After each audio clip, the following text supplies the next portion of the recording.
The clock on the wall of the Midnight Comet Diner ticked past 3 a.m., its rhythmic sound barely audible over the hum of the ancient refrigerator. Arthur Lexington stared into his coffee cup, watching the ripples form as his hand trembled slightly. The cup was chipped at the rim, much like Arthur himself, once pristine, now damaged by time and circumstance. "More coffee?" The waitress's voice cut through his thoughts. "No thanks, Marie." His voice was rough from disuse.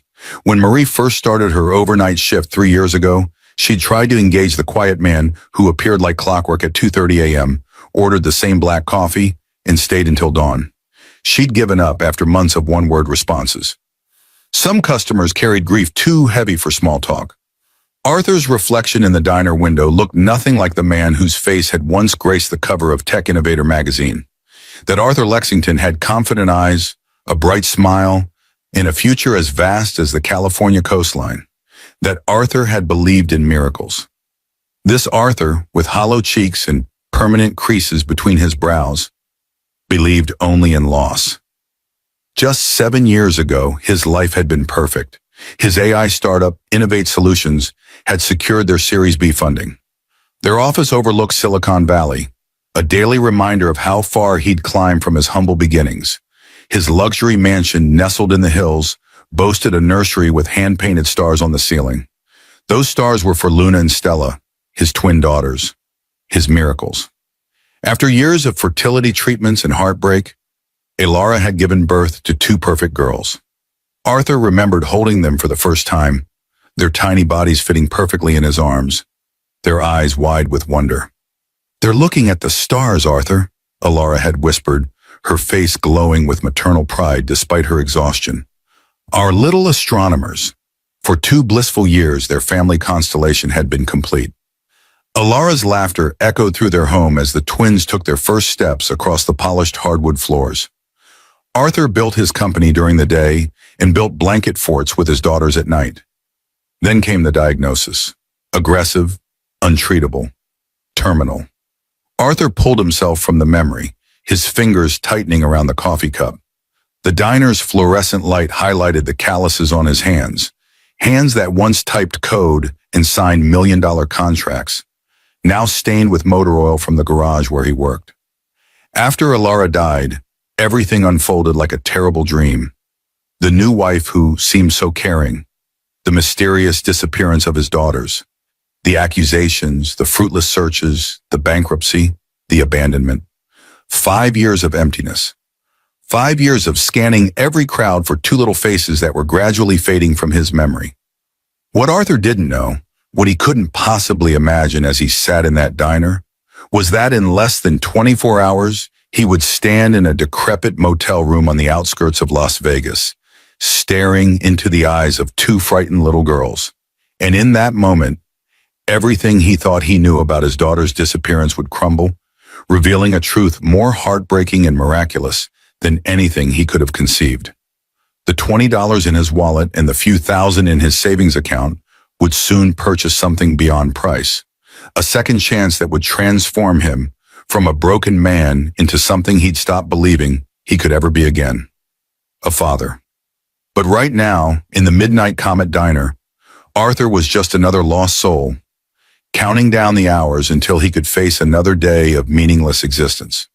He left his usual $5 tip, an extravagance he couldn't afford, but a kindness he couldn't abandon, and stepped into the pre-dawn darkness, unaware that the course of his life was about to change forever.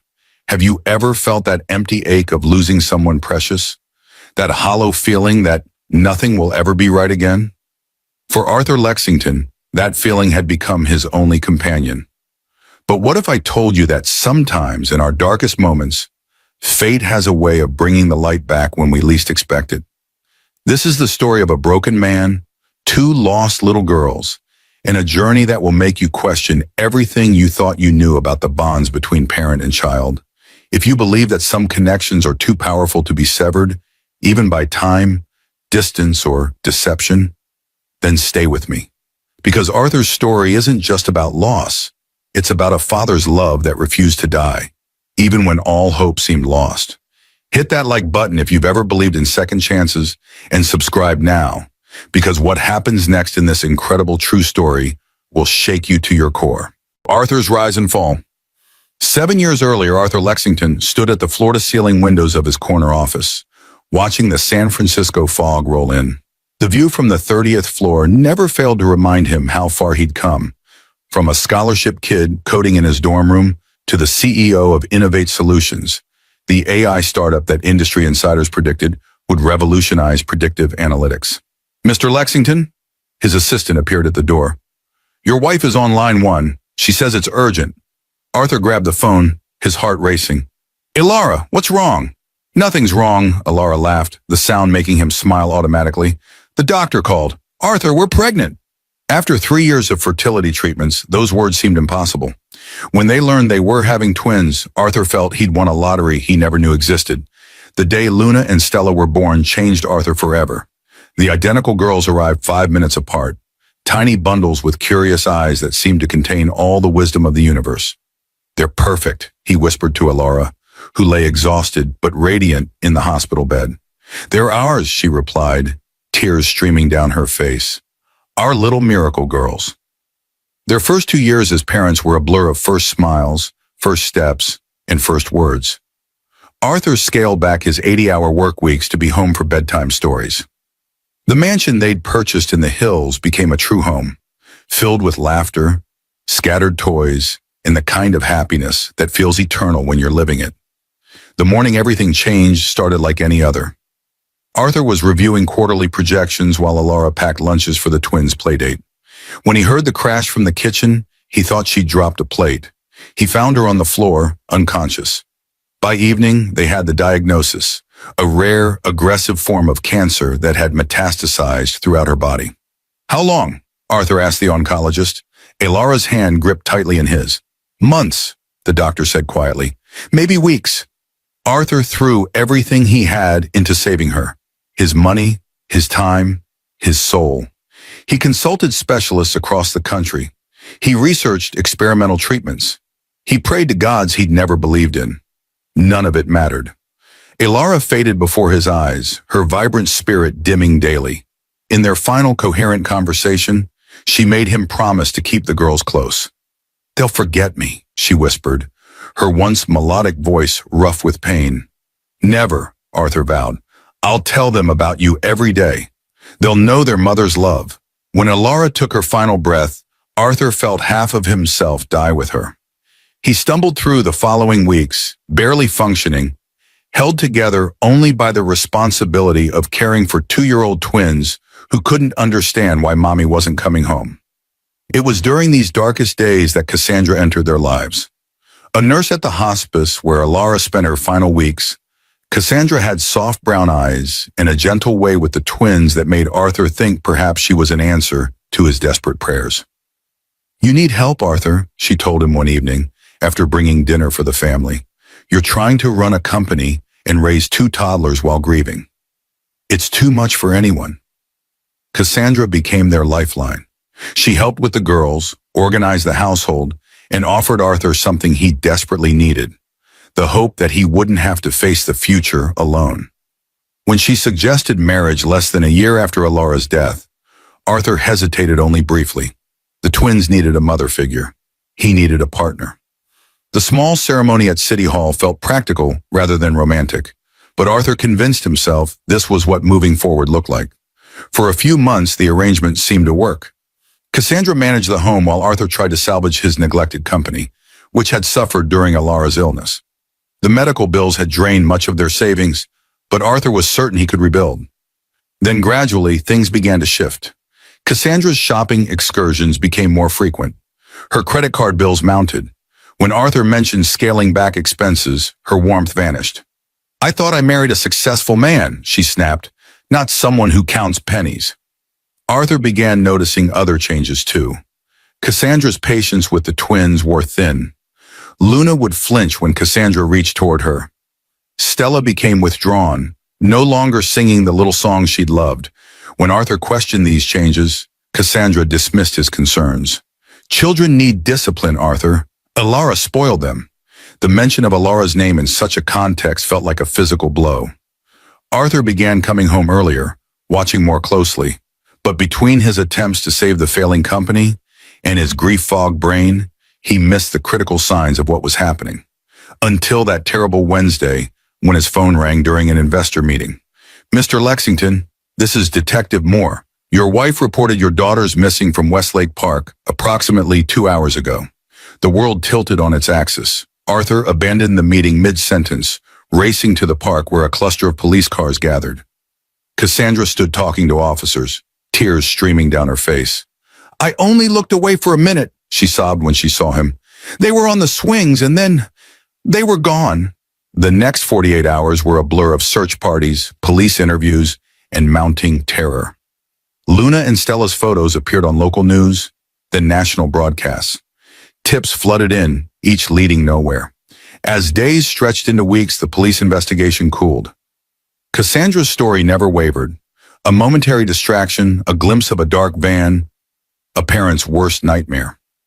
But something didn't add up. The park cameras had been malfunctioning that day. No witnesses came forward. The twins had simply vanished, as if they'd never existed. 6 months after the disappearance, Innovate Solutions collapsed. Arthur had been absent too long, distracted too deeply. Investors pulled out. The mansion went on the market to cover debts. Arthur didn't care. Without Luna and Stella, nothing mattered. A year after the twins vanished, Cassandra left too. "I can't live with a ghost," she told him as she packed her bags. "You're not the man I married." Just like that, Arthur Lexington, once celebrated as a tech visionary destined for greatness, found himself alone in a rented one-bedroom apartment, working as a mechanic because the garage owner had taken pity on him. Every night he whispered goodnight to daughters who weren't there. Every morning he woke reaching for a wife who was gone forever. His once brilliant mind now focused on a single consuming question. Where are my girls? The bond between a parent and child runs deeper than blood, stronger than time, more powerful than distance. For Arthur, that bond was the only thing keeping him alive. He felt his daughters somewhere in the world, lost, perhaps afraid, but alive. And as long as they breathed, he would search. If you've ever loved someone so much that losing them felt like losing yourself, hit that like button. Because Arthur's journey into darkness has only begun, and the light waiting at the end will change everything you believe about the power of a father's love. 5 years passed. Arthur's hands, once soft from typing code and signing contracts, grew calloused and rough.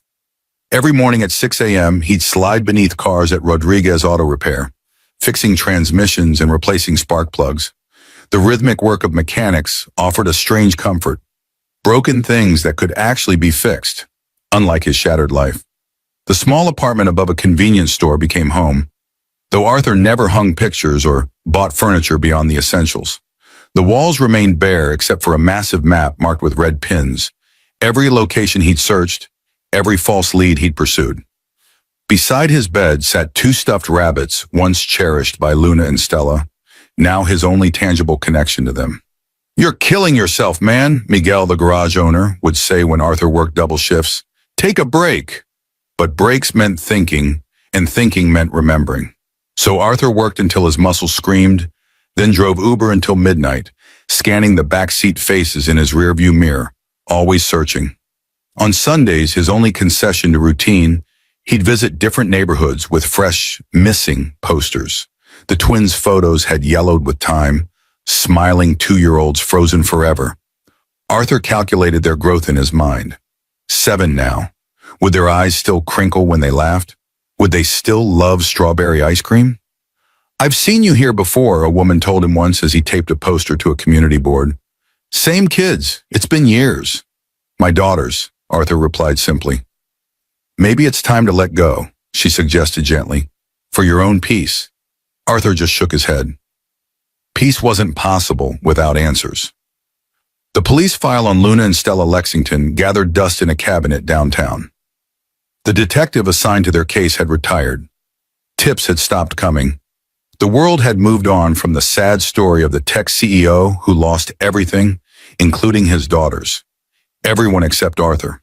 He'd spent thousands on private investigators, depleting what little remained after Cassandra's theft. He joined search groups for missing children, attended support meetings where parents sat in circles, clutching photos like precious artifacts. Some found solidarity there. Arthur felt only hollow emptiness. Grief without a body is its own special hell, an elderly man told him at one meeting. The not knowing eats at your soul. Arthur nodded, understanding perfectly. Not knowing if Luna and Stella were scared, hurt, or even alive tortured him daily. He imagined them calling for him while he couldn't reach them. The thought kept him awake night after night, staring at the water stains on his ceiling. Friends from his previous life had drifted away. Uncomfortable with his transformation from successful entrepreneur to obsessed, grieving father. Invitations stopped. Calls went unreturned. Arthur became a ghost in his own community, a cautionary tale of how quickly fortune could turn. The isolation might have crushed him completely if not for his unwavering conviction. Luna and Stella were alive. He felt it with certainty that defied logic, a connection that transcended physical separation. Sometimes he'd wake suddenly, heart pounding, filled with the overwhelming sensation that they needed him. Those moments renewed his determination, pushing him forward when exhaustion threatened to overcome him. On a sweltering July afternoon, Arthur was beneath a 1998 Honda Civic, replacing a rusted muffler, when he heard unfamiliar voices near the back alley door. Two men speaking in hushed tones by the dumpsters. He might have ignored them, if not for specific words that cut through the garage noise. The twins arriving tomorrow need special handling. Arthur froze, wrenched mid-turn. Age? Asked the second voice. Around 7. Girls. Skittish ones. Previous handler wants them moved quickly. Arthur's heart hammered against his ribs. 7-year-old twin girls, the same age Luna and Stella would be now. Vegas drop point?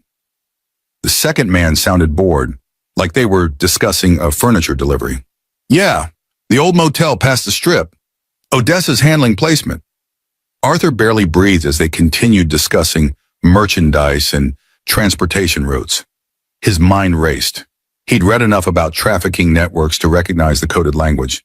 Children being moved through a pipeline of exploitation. The men eventually walked away, their conversations shifting to mundane topics. Arthur remained motionless beneath the car, the implications of what he'd heard crystallizing into horrifying clarity. For 5 years, he'd followed every possible lead about his daughters. For 5 years, he'd hit dead ends. But this felt different. A terrible suspicion formed. What if Cassandra hadn't lost the girls in the park that day? What if she'd sold them? The thought burned through him like acid. It explained the convenient camera malfunction, the lack of witnesses, Cassandra's perfectly consistent story. It explained how she'd managed to disappear afterward with unexpected financial resources. That night, Arthur didn't drive Uber. Instead, he sat at his kitchen table, mapping the quickest route to Las Vegas. He counted his savings, $4,120, meticulously gathered for the private investigator he'd planned to hire next month. It would have to be enough. Miguel raised an eyebrow when Arthur requested emergency time off the next morning. Family emergency, Arthur explained, the words more truthful than he'd spoken in years. You coming back? Miguel asked, sensing something different in Arthur's demeanor. I hope so, Arthur replied, with my daughters. The drive to Las Vegas took 5 hours.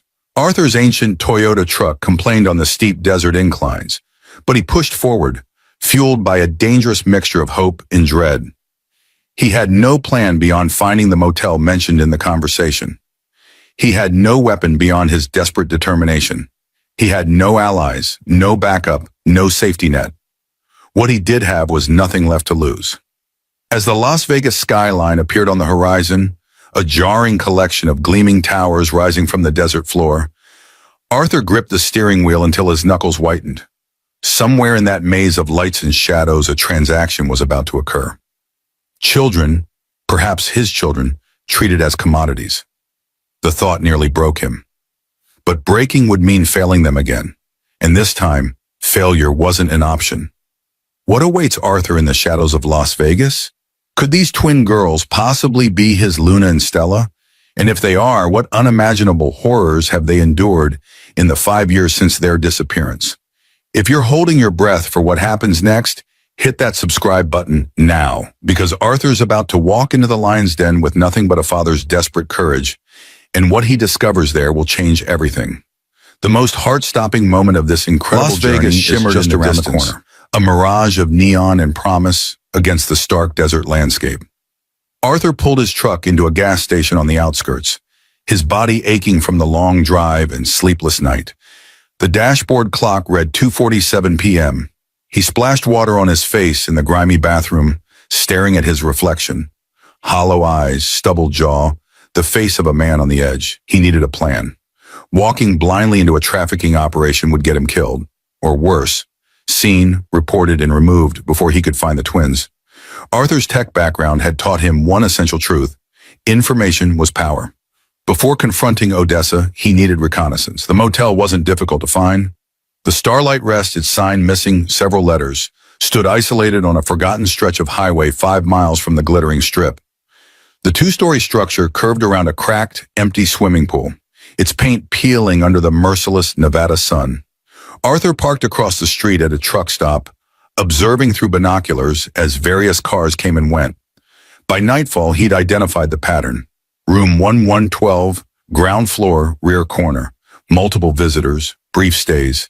A woman in her 50s with dyed blonde hair and a permanent scowl appeared to be in charge. Odessa, he presumed. Her cold efficiency as she directed visitors made his stomach turn. Arthur formulated his cover story carefully. A wealthy business traveler, looking for something special. New to this, but referred by a trusted associate. He removed his wedding ring, donned his one decent button-down shirt kept in the truck for emergencies, and buried his moral revulsion beneath a mask of determined calculation.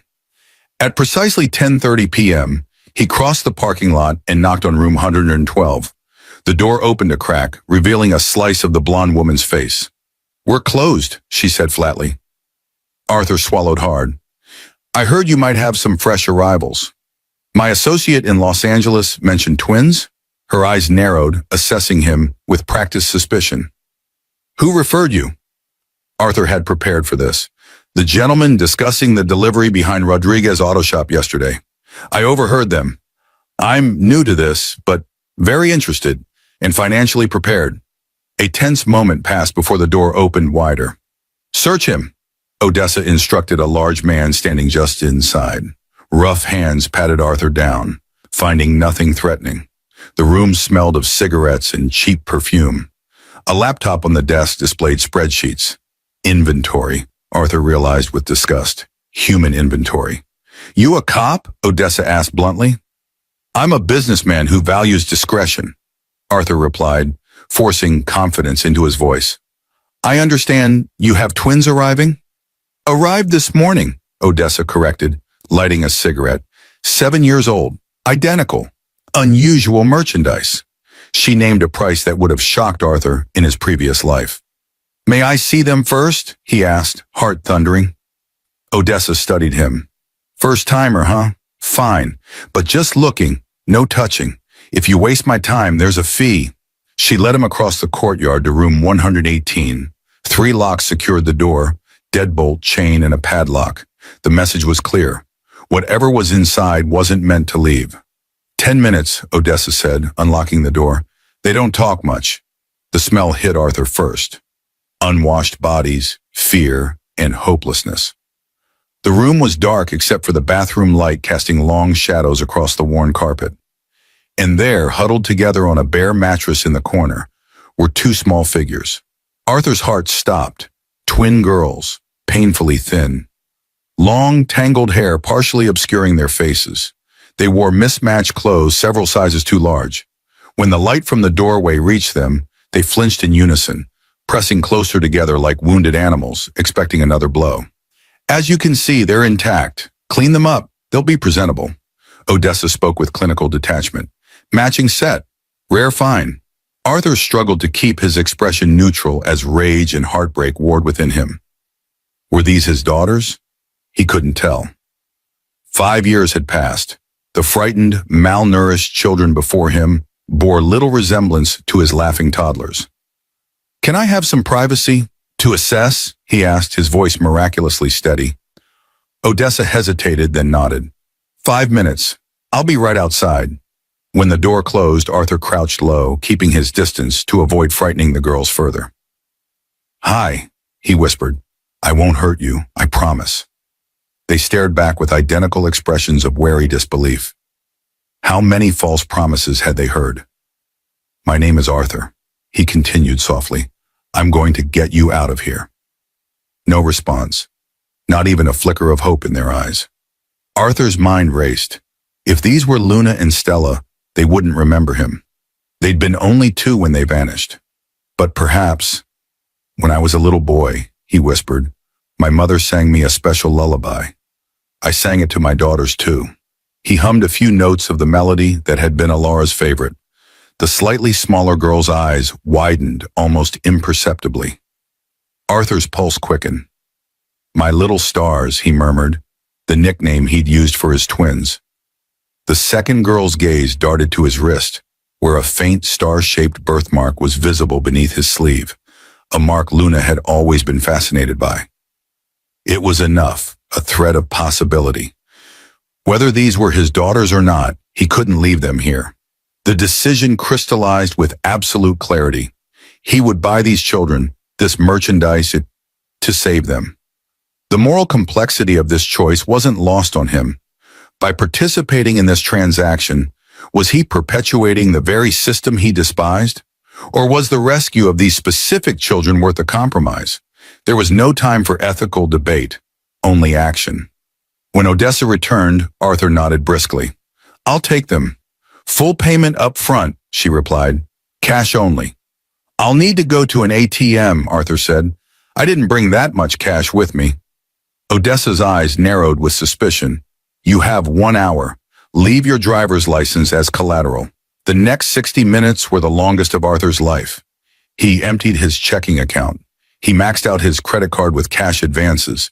He counted out bills at the motel office desk under Odessa's cold gaze. His entire life savings spread before him. The price of 2 children's freedom. Paperwork, Odessa said, sliding a folder toward him after confirming the amount. Nothing official, obviously, just our standard release of liability. Arthur's hands shook as he signed the document, bile rising in his throat at the clinical language disguising the horror of what was happening. He was purchasing children as if they were commodities. They're your problem now, Odessa said, handing him a room key. You can clean them up here if you want. Checkout is 11 a.m. When she left, Arthur rushed back to room 118. The girls hadn't moved, their expressions unchanged. We're leaving, he said gently. You're safe now. He approached slowly, offering his hand. Neither child moved to take it. I know you're scared, he continued. I would be too, but I promise, no one will hurt you again. After a painful hesitation, the smaller girl reached for her sister's hand, then stood. The other followed. They moved as one unit, never separating, never speaking. Arthur guided them to his truck, hyper-aware of how this must appear to any observer. A middle-aged man leading 2 frightened children from a motel room in the middle of the night. He helped them into the back seat, where they pressed against each other, watching him with guarded eyes. As he drove away from the starlight rest, the weight of what he'd just done crashed over him. He'd emptied his bank accounts. He had 2 traumatized children and no plan beyond escaping. If these weren't Luna and Stella, he'd just committed a crime, however moral his intentions. But looking in the rearview mirror at the twin girls huddled together, Arthur felt something he hadn't experienced in 5 years. Purpose. Whether they were his daughters or not, they needed him, and he would protect them with his life. The drive back to Los Angeles was silent. Arthur stopped once for gas and food, which the girls accepted but barely touched. By dawn, they were crossing the city limits, the familiar skyline emerging through morning mist. Arthur drove to his apartment, carrying the sleeping girls up the stairs when they wouldn't wake. He placed them gently on his bed, covering them with a clean blanket. As he backed away, planning to sleep on his worn couch, the smaller girl's eyes fluttered open. Safe? She whispered. The first word either had spoken. Yes, Arthur promised, his voice breaking. You're safe now. She studied his face for a long moment before closing her eyes again, her body relaxing slightly against her sister's. Arthur watched them from the doorway, 1,000 questions burning in his mind. Who were these children? What had they endured? And was it possible, truly possible, that after 5 years of emptiness, his daughters had returned to him through the darkest of circumstances? The answers would come with time. For now they slept, and Arthur kept vigil, ready to face whatever challenges the morning would bring. Is your heart racing yet? Because the most incredible part of this story is just beginning. These traumatized twins have found safety with Arthur, but neither they nor he yet realize the true connection that binds them. Hit that subscribe button now, because in our next segment, a simple lullaby and a star-shaped birthmark will trigger a revelation that will leave you breathless. The moment of truth is coming, and you won't want to miss a second of it. Morning arrived with soft sunlight filtering through Arthur's faded curtains. He'd spent the night on his lumpy couch, jerking awake at the slightest sound, afraid the girls might disappear again. When he finally heard movement from the bedroom, he approached the door with gentle caution. "Breakfast?" he offered, keeping his distance. The twins sat rigid on the edge of the bed, shoulders touching, eyes tracking his every movement, like prey animals monitoring a potential predator. They didn't respond, but their gaze flicked toward the hallway, curious but terrified. Arthur moved slowly, narrating his actions. "I'm going to the kitchen now. You can stay here if you want. The bathroom is there. You're not locked in. You can move around freely." Freedom was a concept they seemed unable to process. For the first 3 days, they refused to separate, even to use the bathroom. They ate little, spoke less, and flinched at sudden movements. They slept in their clothes, curled protectively around each other. Arthur called Miguel, inventing a family emergency that required extended leave. Then he focused entirely on creating safety for these fragile children. "My name is Arthur," he reminded them daily, never pushing for their names in return. "This is your home now, for as long as you want it to be."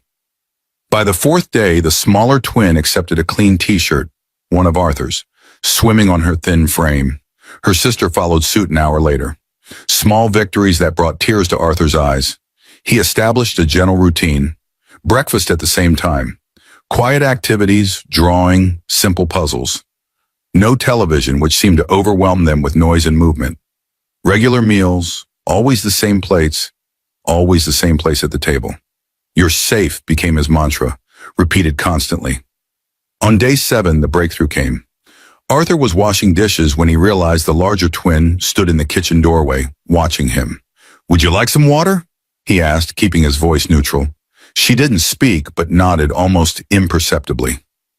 Progress. By the 2nd week, they had begun to explore the apartment, though never alone. Arthur bought children's clothes, guessing their sizes. He found children's books at a thrift store, setting them on the coffee table without pressure. One evening, he returned from the bathroom to find the smaller girl holding a book, her finger tracing the illustration of stars on the page. "Do you like stars?" Arthur asked gently. She didn't answer, but didn't close the book either. "I used to know 2 little girls who loved stars," he continued softly. Their mother named them after stars, Luna and Stella. The twins exchanged a quick glance. Something flickered across their faces. Recognition? Memory? Arthur couldn't tell. That night, he heard whispering for the first time, hushed conversations in the darkness that stopped whenever he approached. They were communicating, processing, perhaps even remembering. By the 3rd week, they had begun to trust the pattern of safety. They no longer startled when Arthur moved around the apartment. They ate regularly, color returning to their cheeks. The smaller one had even smiled once, a tiny, hesitant curve of her lips when Arthur dropped a spoon and muttered, "Butterfingers," to himself. On a quiet Sunday evening, exactly 23 days after leaving Las Vegas, Arthur sat on the floor of the living room, keeping a respectful distance as the girls colored with crayons he'd purchased. The simple domesticity of the moment felt both foreign and achingly familiar. Without conscious thought, Arthur began to hum, a soft, melodic lullaby that Alara had sung countless times to Luna and Stella. The tune had lived in his muscle memory, dormant but preserved. The smaller twin's crayon stopped mid-stroke.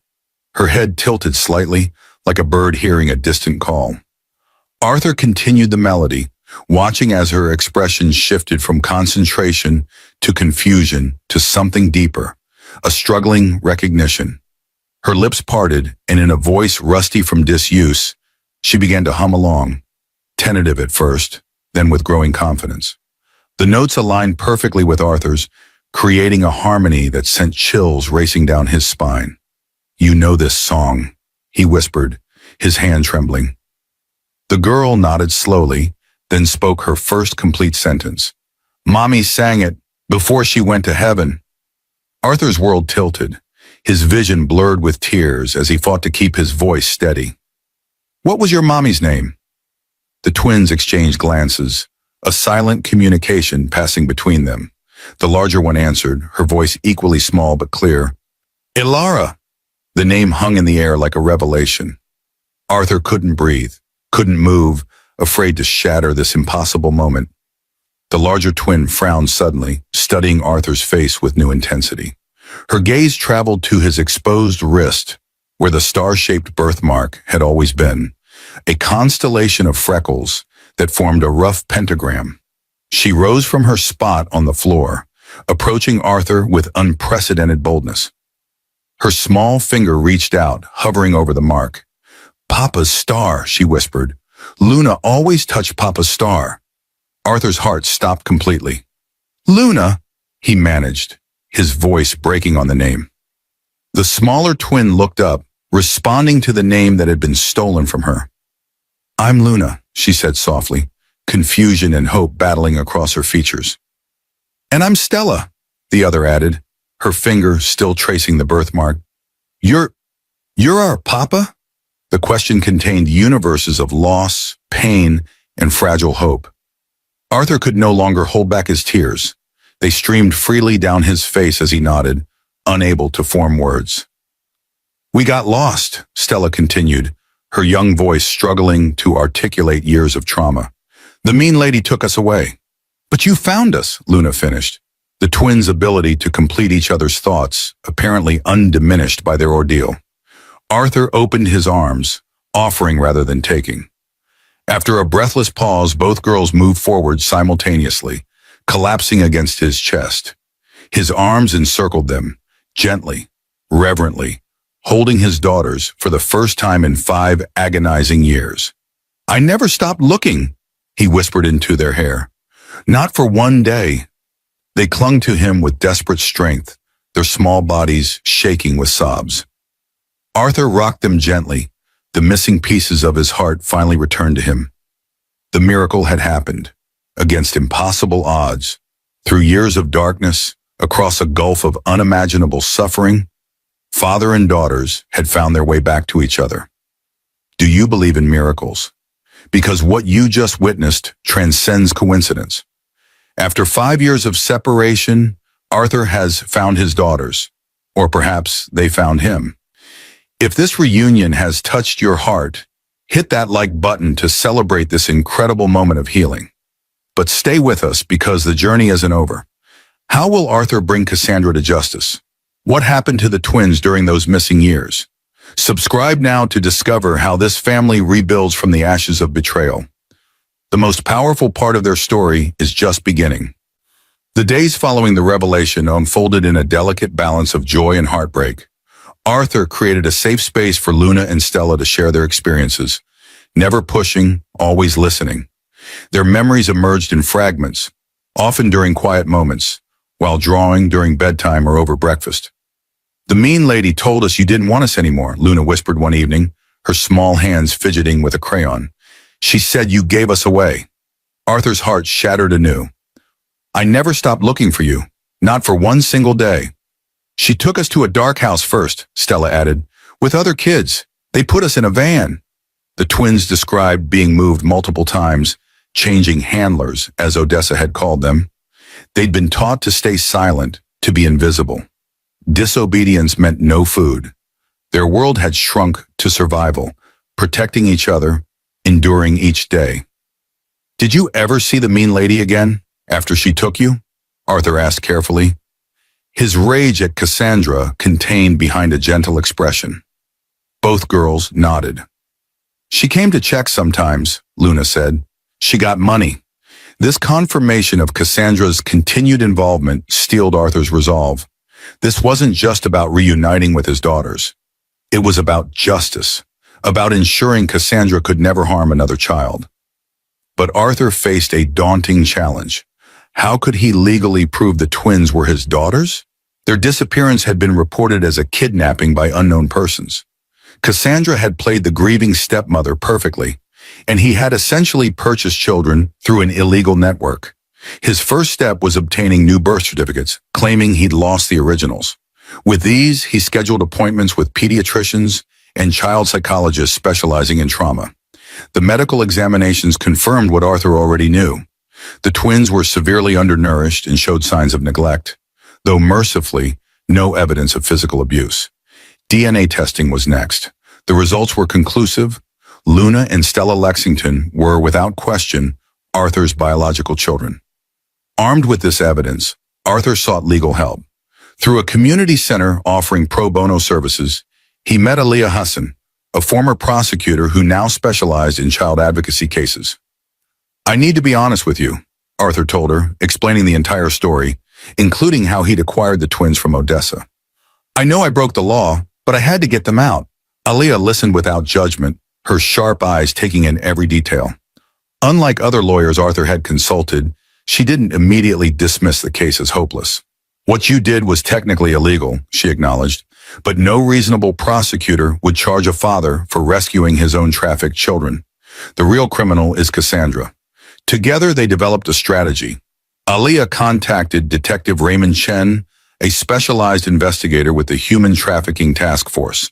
Chen approached the case with appropriate skepticism until the DNA results and the twins' testimonies convinced him to reopen the investigation. "These girls have been through enough," Chen told Arthur. "We'll handle the interviews with extreme care." Luna and Stella met with forensic child psychologists trained to gather testimony without re-traumatizing victims. Their accounts, though delivered in childish terms, painted a damning picture of calculated betrayal. Not a random kidnapping, but a deliberate sale by their own stepmother. The investigation gained momentum. Financial records revealed suspicious cash deposits to Cassandra's accounts immediately following the twins' disappearance. Phone records showed calls to numbers associated with known trafficking networks. "We've got enough for a warrant," Chen informed Arthur and Aliyah 3 months after beginning the investigation. "We've located her in Miami." Arthur insisted on being present for the arrest.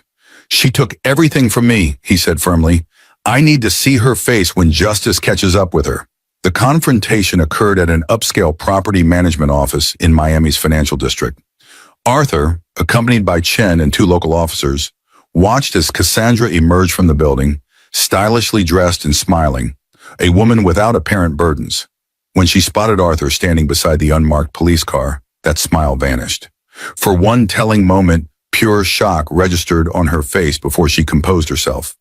"Arthur, is that you?" she called out, feigning surprise and delight. "After all this time." "We found them, Cassandra," Arthur said simply.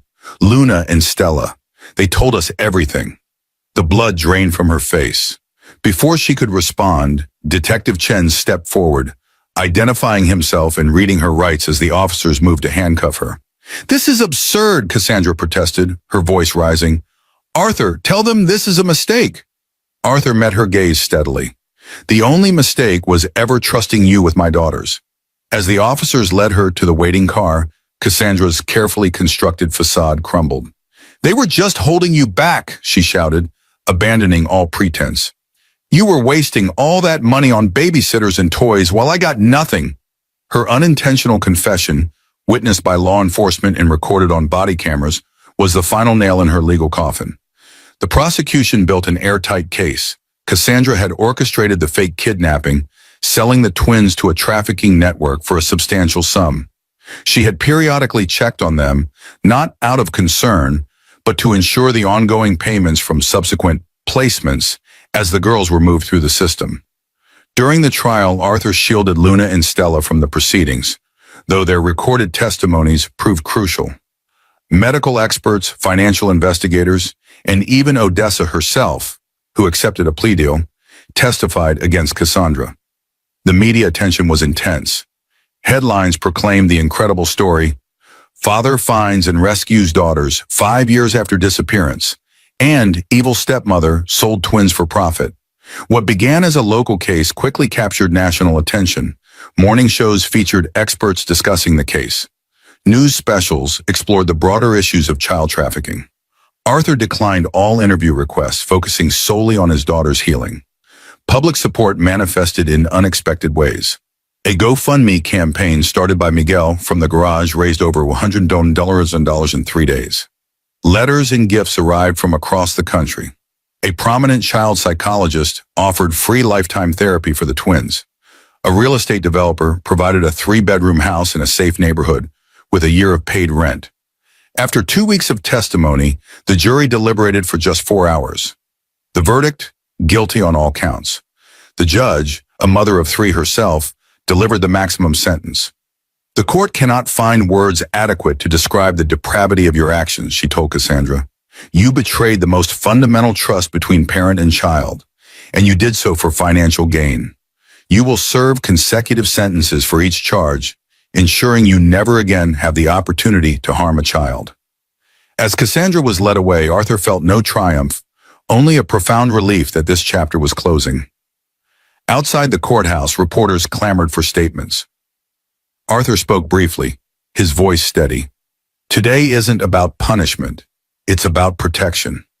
My daughters are safe now. Other children will be safe from this network.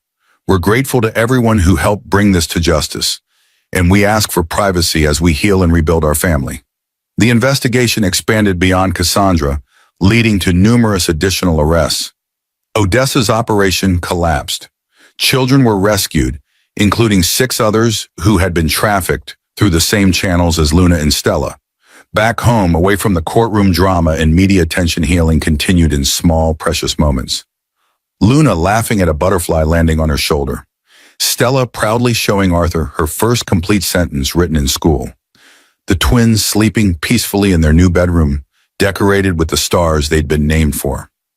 One evening, as Arthur tucked them in, Stella asked the question he'd been waiting for. Are the bad people all gone now, Papa? Arthur smoothed her hair gently. Yes, sweetheart. They can't hurt you or any other children anymore. Because you never stopped looking for us, Luna added sleepily. And I never will stop protecting you, Arthur promised. Not ever. Justice has finally been served. Cassandra's evil scheme has been exposed, and she'll spend decades behind bars for what she did to Luna and Stella. But while courtroom justice is satisfying, the real victory is happening quietly in Arthur's home, where 2 little girls are learning to trust and love again. If you believe that justice was served in this incredible case, hit that like button right now. But there's one more chapter to this remarkable story. How does a family rebuild after such trauma? How do Luna and Stella adjust to normal life? And what unexpected purpose does Arthur discover through this ordeal? Subscribe now to find out how this family transforms their pain into purpose in our final segment. 1 year after the trial, Arthur stood at a podium in the grand ballroom of the Beverly Wilshire Hotel. Behind him hung a banner displaying the Twin Stars Foundation logo, 2 bright stars connected by a protective arc. Before him sat hundreds of donors, child welfare advocates, law enforcement specialists, and survivors. When my daughters were taken, Arthur began, his voice steady, I lost everything. My career, my home, my hope. But their return taught me that some losses can be temporary if we refuse to give up. He paused, looking toward the side of the stage where Luna and Stella sat with their therapist. And some gifts, once returned, inspire us to help others find their way home too. The Twin Stars Foundation had begun modestly, a website, a small office, and Arthur's unwavering commitment to protecting vulnerable children. Using the settlement from the civil suit against Cassandra's accomplices and donations that poured in after the trial, Arthur assembled a team of experts, trauma counselors, former FBI agents specializing in child recovery, and legal advocates. Their mission was threefold: rescue trafficked children, provide comprehensive recovery support, and strengthen nationwide prevention measures. In its first year, the foundation had already helped recover 17 children and had established a sanctuary house where survivors could heal in safety. For Luna and Stella, now 8 years old, recovery proceeded in its own rhythm. Nightmares gradually became less frequent. Therapy, both individual and family sessions, provided tools to process their trauma. Small triumphs accumulated, Luna joining a children's astronomy club, Stella discovering a talent for painting. Both girls learning to trust adults outside their immediate circle. Their new home, a modest but comfortable house in a quiet neighborhood, became a place of joy rather than simply safety. The backyard featured a treehouse Arthur built himself, its roof adorned with glow-in-the-dark stars. Inside, photos chronicled their journey. Baby pictures Arthur had preserved, current images of school events and birthdays, and the treasured middle years represented by age progression photos created by a forensic artist. A compassionate attempt to reclaim the lost time. Arthur's transformation was equally profound. The driven tech CEO who measured success in profit margins and market share disappeared completely. The desperate, grieving mechanic who'd lived only to search for his children evolved into something new. A purposeful leader whose strength came from vulnerability rather than power. He declined offers to return to the tech industry, instead devoting himself to the foundation and, most importantly, to being present for Luna and Stella. His experience navigating complex systems to find his daughters made him uniquely qualified to guide other searching families. His compassion, forged in suffering, enabled him to connect with parents living their worst nightmares. Mr. Lexington, a foundation staff member, interrupted his thoughts one afternoon. The Johnson family's here. Their daughter's been missing for 18 days. Arthur nodded, setting aside the budget proposal he'd been reviewing. Bring them to my office, please. Before meeting them, he touched the framed photo on his desk, Luna and Stella laughing on a carousel, their faces bright with joy. These moments defined his new purpose, sitting with frightened parents, holding space for their terror and grief, offering not empty reassurances, but solid action plans, and the companionship of someone who truly understood. The foundation's work brought media attention, which Arthur carefully channeled toward their cause rather than his personal story. When pressed for interviews about the twins, he politely declined.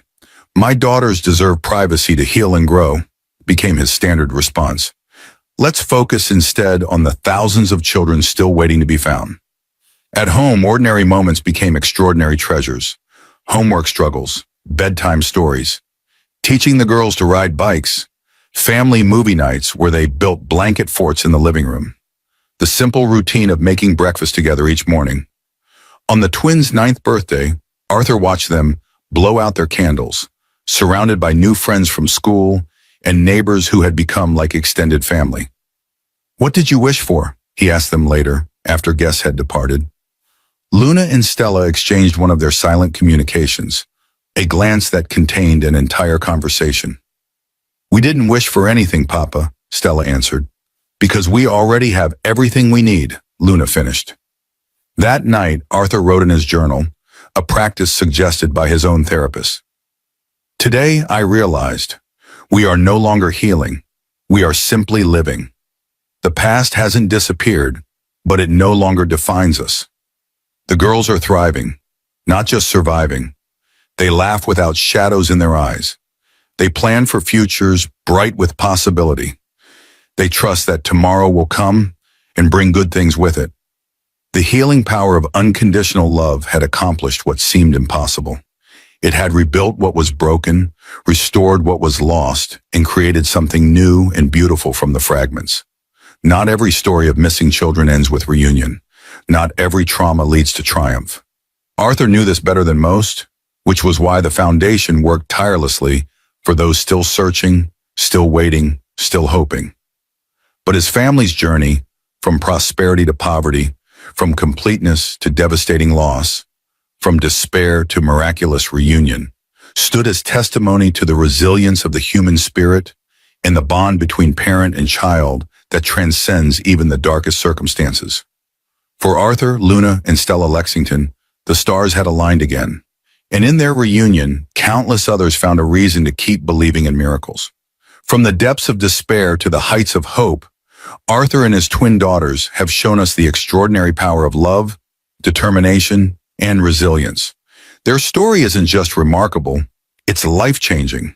It reminds us that even in our darkest moments, light can find its way back.